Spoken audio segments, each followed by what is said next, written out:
আসসালামু আলাইকুম। আজ আমরা দ্বিতীয় লেসন নিয়ে আলোচনা করব। সেটা হচ্ছে প্লাগইনস ফ্রেমওয়ার্ক।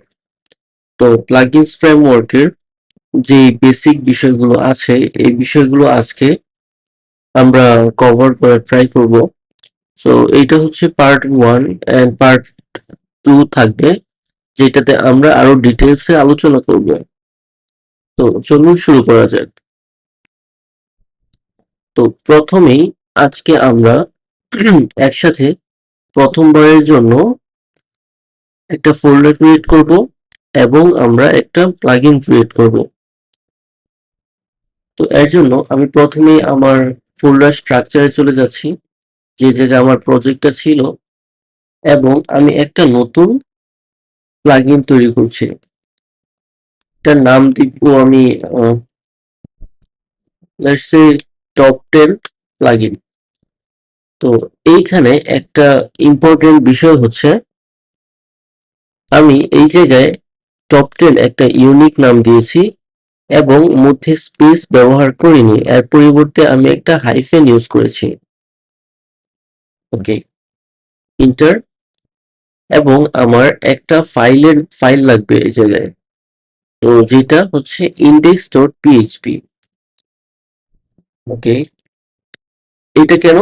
index.php হচ্ছে, কেউ যদি টপ 10 প্লাগইন লিখে সরাসরি ইউআরএল পেজে যায়, তবে সে যেন কিছুই না দেখতে পায়, জাস্ট এই জন্য।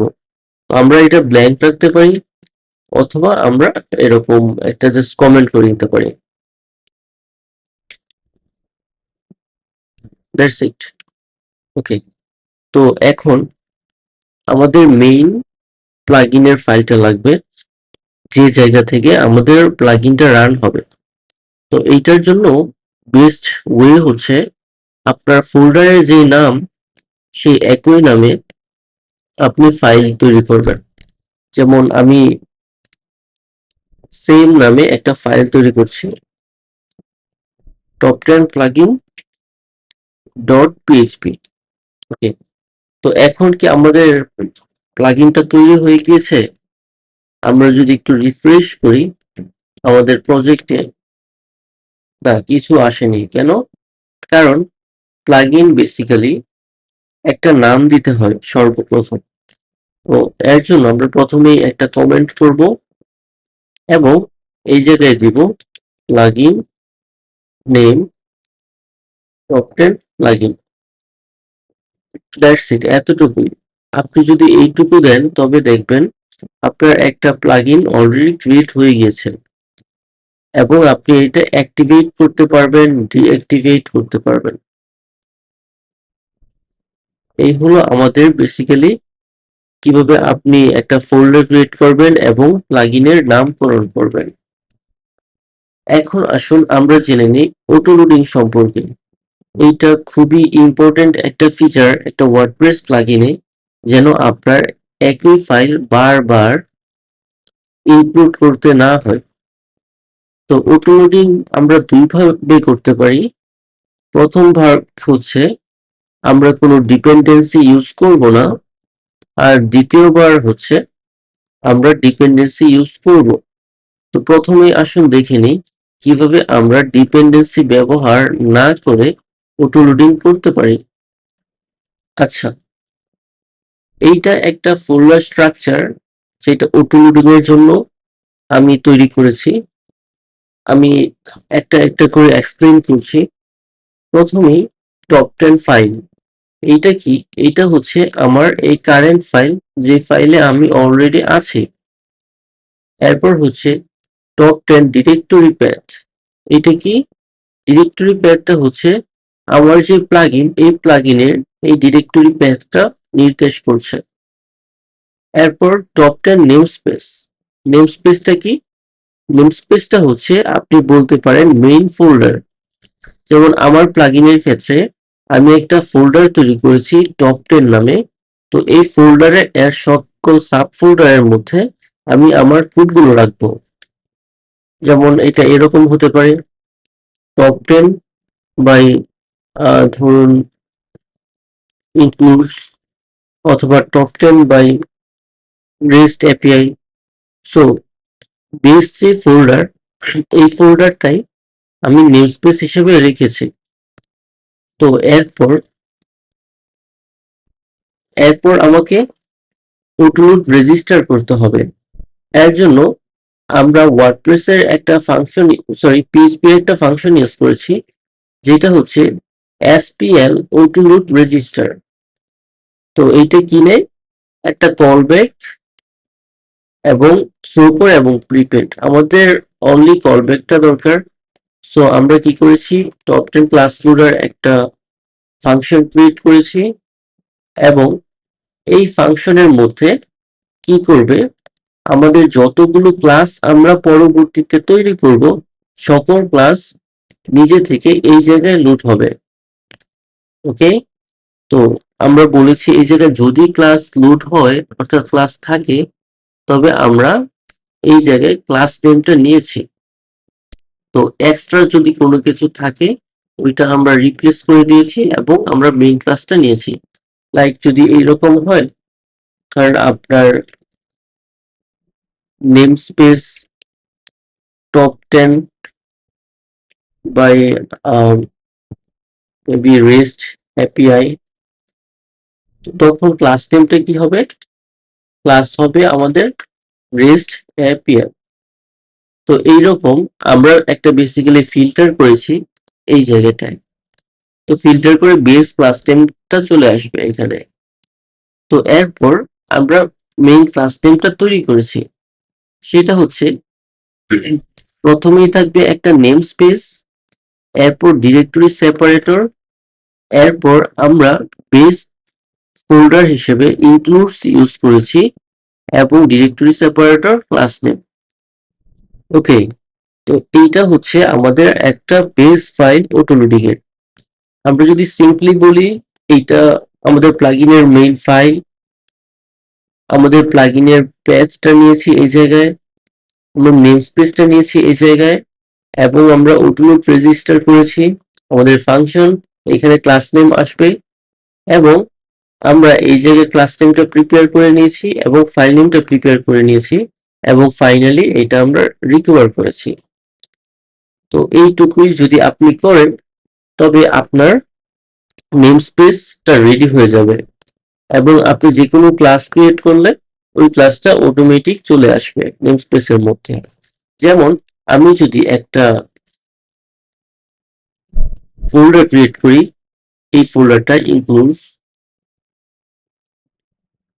এর মধ্যে আমি একটা ফাইল ক্রিয়েট করব যেটা হচ্ছে মেবি রেস্ট এপিআই। ওকে, এর মধ্যে একটা ফাইল আমি ক্রিয়েট করব, এটা হচ্ছে মেবি rest.php।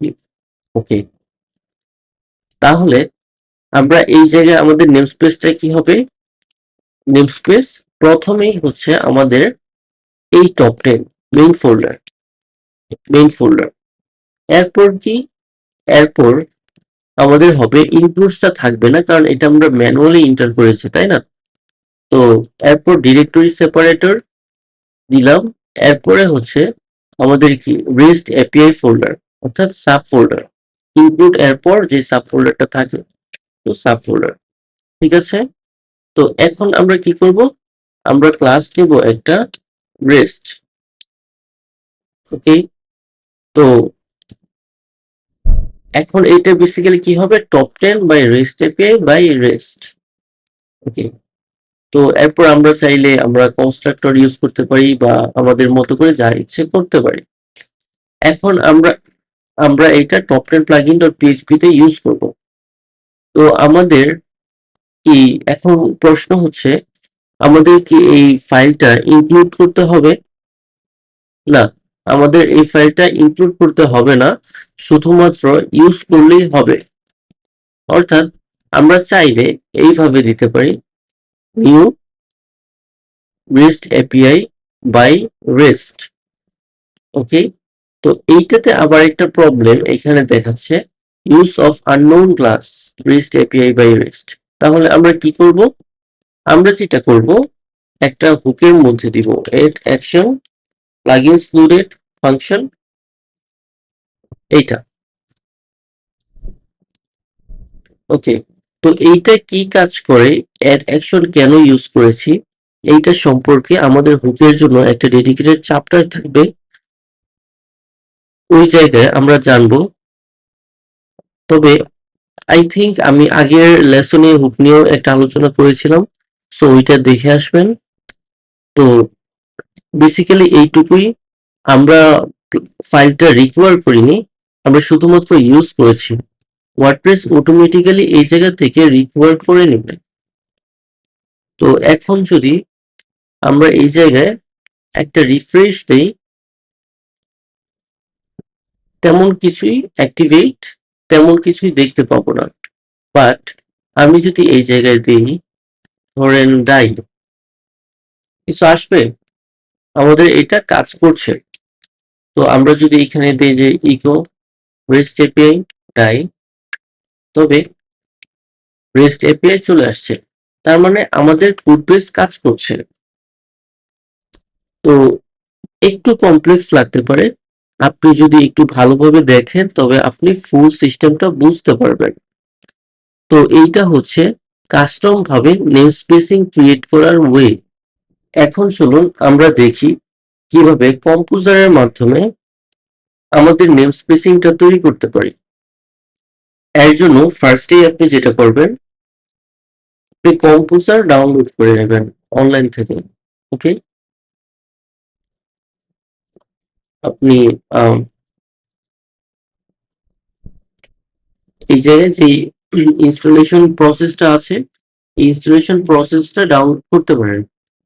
যেমন আমি যেটা করব, এই ফুলটা কপি করব, কপি করে আমার টার্মিনালের মধ্যে জাস্ট পেস্ট করব। আমার ক্ষেত্রে অলরেডি ইনস্টল করা আছে, তাই ইনস্টলার ভেরিফাইড দেখাচ্ছে। তবে আপনার ক্ষেত্রে আপনার এটা ইনস্টল হয়ে যাবে। ওকে, তো এখন যেটা করব, আমরা আমাদের এইটা, আমরা এই কোডটা আপাতত কমেন্ট করে রাখছি। তো আমরা যেটা করব, আমরা এই জায়গায় টার্মিনালটা ওপেন করব। ওকে, তো এই জায়গায় আমরা দিব কম্পোজার ইনিট, এন্টার। এখন যেটা করবে, আপনার ভেন্ডর নেম এই বিষয়গুলো চাপে আমরা জাস্ট ইন্টার দিয়ে দিয়ে যাব আর কি। ডিসক্রিপশন লাগবে না, অথর লাগবে না, মিনিমাম স্টেবিলিটি দরকার নেই, প্যাকেজ টাইপ আমাদের আপাতত কিছুই লাগবে না। তো আপনি যখন একটা ব্ল্যাঙ্ক কম্পোজার ক্রিয়েট করবেন, তখন আপনার কম্পোজার ডট জেসন একটা ফাইল আসবে এবং ভেন্ডর নামে একটা ফাইল আসবে। এখন এই কম্পোজার ডট জেসনের মধ্যে এই জায়গাটায় আমাদের কাজ লাগবে। এই জায়গায় আমরা দিব আমাদের নেম স্পেস, আর এই জায়গায় থাকবে আমাদের কোন ফোল্ডার থেকে নেম স্পেসটা স্টার্ট হবে। যেমন আমাদের ক্ষেত্রে কি আমরা ইনক্লুডস থেকে স্টার্ট করেছি, তাহলে আমরা কি দিব এই জায়গায় টপ 10, আর এই জায়গায় কি হবে ইনক্লুডস। ওকে, এরপর আমরা যদি ভেন্ডর যাই, ভেন্ডরের মধ্যে আপনি একটা ফাইল পাবেন যেটা হচ্ছে autoloop.php। তো এই ফাইলটা আমাদের দরকার, এবং এইটা দরকার হচ্ছে top10 plugins.php এই জায়গায়। তো আমরা যেটা করব, আমরা দেব এইটা require once top10 dir path, আমরা ডিরেক্টরি প্যাথ থেকে vendor by autoload.php টা লোড করে নিয়েছি। এবং এখন আমরা চাইলে খুব সহজেই আগের সেম ওয়েতে প্লাগইন লুট হলে রেস্ট এপিআইটা কল করতে পারবো। তো এখন যদি আমি আবার রিফ্রেশ দেই, okay, top 10 rest API by rest not found. কেন? দুঃখিত, আমাদের প্রজেক্ট কাজ না করার প্রধান কারণ হচ্ছে আমরা অটোলোড ডাম্প করিনি। অটোলোড ডাম্পটা কি? এটা হচ্ছে আপনি যখন নেম স্পেসটা চেঞ্জ করবেন তখন আপনার অটোলোডটা আবার রিকনফিগার করতে হবে। এর জন্য আমরা যেটা দিব, কম্পোজার ডাম হাইফেন অটোলোড, এটা কি করবে আপনার নেম স্পেসটা পুনরায় ডিক্লেয়ার করবে। তো দিলে আপনার অটোলোড ফাইলগুলো পুনরায় জেনারেট হয়ে যাবে এবং আপনি রিফ্রেশ করলে আর কোনো এরর পাবেন না। এখন দেখি আমাদের প্রজেক্ট কাজ করছে কিনা। আমরা যদি এই জায়গায় দিই যে নাই, হ্যাঁ আমাদের প্রজেক্ট কাজ করছে। সো এইটা হলো আপনি কিভাবে কম্পোজারের সাথে অটো লোডিং ব্যবহার করবেন। ওকে, তাহলে আমাদের নেম স্পেস এর পার্টটা কমপ্লিট হয়েছে। এখন আমরা চলে যাচ্ছি ফোল্ডার স্ট্রাকচারে। তো ফোল্ডার স্ট্রাকচারের জন্য আমরা প্রথমেই যেটা লাগবে আমাদের সেটা হচ্ছে top10 plugin.php, যেটা আমরা অলরেডি তৈরি করেছি। এরপর হচ্ছে ইনক্লুডস, যেটা আমরা নেমস্পেসের জন্য তৈরি করেছি। এরপর আমাদের এসআরসিটা দরকার নেই, সো আমরা ডিলিট করে দিতে পারি। ভেন্ডর এবং কম্পোজার জেসন, এটা অলরেডি কম্পোজার ক্রিয়েট করেছে।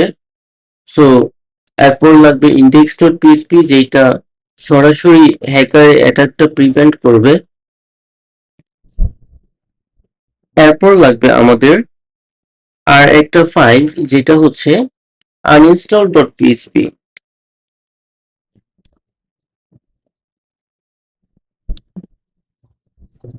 এই ফাইলের কাজ কি? যখন আমাদের ক্লায়েন্ট বা ইউজার তার প্রজেক্টের প্লাগইনটা রিমুভ করে দিবে, তখন অ্যাডিশনাল সকল ডেটা ডিলিট অথবা ক্লিন করে দিতে আমরা আনইনস্টল পিএইচপিটা ব্যবহার করব। এরপর আমরা আরেকটা ফোল্ডার ক্রিয়েট করব, সেটা হচ্ছে অ্যাসেটস। অ্যাসেটস এর মধ্যে আমরা রাখবো সিএসএস, আমরা রাখবো জেএস। ওকে, তো আরেকটা কাজ আমরা করতে পারি, অ্যাসেটস এর মধ্যে দুইটা ফোল্ডার রাখবো, একটা হচ্ছে অ্যাডমিন আর একটা হচ্ছে ফ্রন্ট এন্ড। তো অ্যাডমিন এর মধ্যে সিএসএস এবং জেএস চলে যাবে, আবার দুইটা ফ্রন্ট এন্ড এর মধ্যেও থাকবে। তো অ্যাডমিন এর যত সিএসএস এবং জেএস আছে সব অ্যাডমিন থেকে আসবে, আর ফ্রন্ট এন্ড এর যত সিএসএস এবং জেএস আছে সব ফ্রন্ট এন্ড থেকে আসবে। তো এইটাই হচ্ছে বেসিক্যালি আমাদের একটা মেইন স্ট্রাকচার, যেটা হলে আপনার প্রজেক্টটা আপনি প্রপারলি অর্গানাইজ করতে পারবেন। তো এখন আসুন আমরা দেখি প্লাগইনের হেডার সম্পর্কে। প্লাগইন হেডারের মধ্যে আমরা কি কি বিষয় রাখবো। প্রথমেই আমাদের লাগবে প্লাগইন ইউআরএল। এইটা হচ্ছে আমরা এক এক করে দেখে নিই টোটাল হেডারটা। প্লাগইন ইউআরএল এর মধ্যে আপনার প্লাগইনের ইউআরএলটা থাকবে। এরপর হচ্ছে ডিসক্রিপশনস, যেখানে আপনার প্লাগইনের ডিসক্রিপশন গুলো থাকবে। এরপর ভার্সন, এবং যেমন এখন 1.0.0, আপনি যখন প্লাগইনটা চেঞ্জ করবেন তখন সেটা হয়ে যাবে মেবি 1.0.1। এরপর অথর, এই ক্ষেত্রে হবে top10, এবং অথর ইউআরআই, অথরের যে ইউআরআই সেটা হবে এই জায়গায়। এবং লাইসেন্স, নর্মালি জিপিএল2 হিসেবে লাইসেন্সটা থাকে, আর টেক্সট ডোমেইন। সো এখানে ইম্পর্টেন্ট বিষয় হচ্ছে টেক্সট ডোমেইনটা যেন আপনার এই ফোল্ডারের নামের সাথে ম্যাচ করে। ওকে, তো মোটামুটি এইটুকুই। আপনি চাইলে আরো বেশ কিছু প্রপার্টি দিতে পারেন, যেমন রিকোয়ার এট লাস্ট এবং রিকোয়ার্স পিএইচপি, এবং আপনার পিএইচপি কত ভার্সন হলে এই প্লাগইনটা চলবে। রিকোয়ার এট লাস্ট হচ্ছে ওয়ার্ডপ্রেস ভার্সন, আর রিকোয়ার্ড পিএইচপি হচ্ছে সর্বনিম্ন পিএইচপির ভার্সন। এই তো মোটামুটি। যদি এই বিষয়গুলো আমরা একটু লক্ষ্য করি, তবে আমাদের কনফিগার করা ইজি হবে, আমরা আমাদের মতো করে কনফিগার করতে পারবো। আমি আবার একটু জাস্ট রিক্যাপ করে দিচ্ছি। প্লাগইন নেমের জায়গায় আপনার প্লাগইনটা থাকবে, প্লাগইন প্লাগইন ইউআরআই এর জায়গায় আপনার প্লাগইনের ইউআরএলটা থাকবে, ডেসক্রিপশনের জায়গায় আপনার প্লাগইনের ডেসক্রিপশনটা থাকবে, ভার্সনের জায়গায় প্লাগইনের ভার্সন থাকবে, রিকভার এট লাস্ট এই জায়গায় সর্বনিম্ন কোন ভার্সনে ওই প্লাগইনটা চলবে ওয়ার্ডপ্রেস ভার্সনে এইটা থাকবে, রিকভার পিএইচপি জায়গায় কত পিএইচপি ভার্সন দরকার এই প্রজেক্টের জন্য বা এই প্লাগইনের জন্য তা দিবেন। অথর আপনার প্লাগইনের অথর, আপনার প্লাগইনের অথরের যে ইউআরএল এইটা দিবেন এই জায়গায়, লাইসেন্স জিপিএল2 রাখতে পারেন, টেক্সট টু মেইন ফোল্ডার নামের সেম টেক্সট টু মেইন থাকবে। তো এই হচ্ছে আমাদের প্লাগইন স্ট্রাকচার। তো আজ আপাতত এই পর্যন্তই, নেক্সট চ্যাপ্টারে আমরা বাকি বিষয়গুলো জানবো এবং পার্ট 2 তে আমরা এইটার বাহিরে আর যে বিষয়গুলো আছে এই বিষয়গুলো নিয়ে আলোচনা করব। তো সে পর্যন্ত ভালো থাকবেন, ধন্যবাদ, আসসালামু আলাইকুম।